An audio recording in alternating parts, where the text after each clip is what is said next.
we got one up here. All right, we're going to give a little story today. I actually survived not getting bitten by a woodchuck. It is actually kind of funny. Never in my life I had a woodchuck come screaming up next to my leg.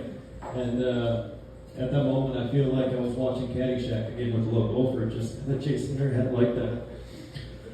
But any of you guys have a big family tree and you kind of thought to yourself, was God stoned when he made it?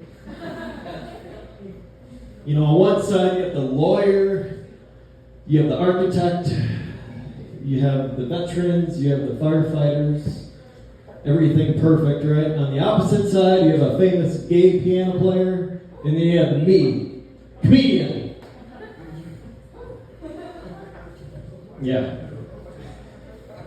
I always thought he was setting up my life with jokes anyways, and then I realized when I went and visited my grandma last time in the nursing home that I was a comedian.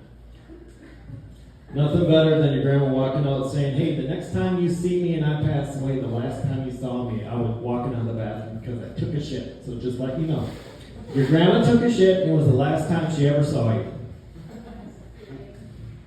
And that wasn't even the best pickup line. The best pickup line is there's this 91-year-old guy that came by in a wheelchair. And I don't know if you guys got in nursing homes, but they're all kind of whores. And he comes screaming in and kind of poked his head around the corner, and right at that second, my stepdad looked at my grandma and said, should I call him Daddy yet? Yeah. You know, stuff like that, and speaking of dating life, right, it's going to be kind of short and sweet. It's been a while since I've done it, and the last time I did it, I survived the rock in the window incident. And, how many guys are in the front row? And I'm not trying to block the light, but I can barely see. So, guys, if you had a girl forget her keys and she took a rock and busted her own window, would you meet her in the front door?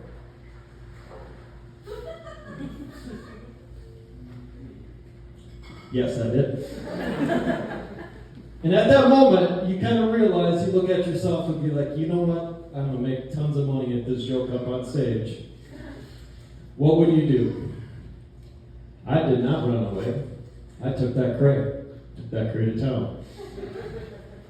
The best part is when I woke up the next morning, I went home, and yes, I was a 31-year-old divorcee living at my parents' at that time. And my mom turned to me, she said, so how was last night? At 5:30 in the morning, I looked at her and said, she's not the take home to mama type. Good night, guys.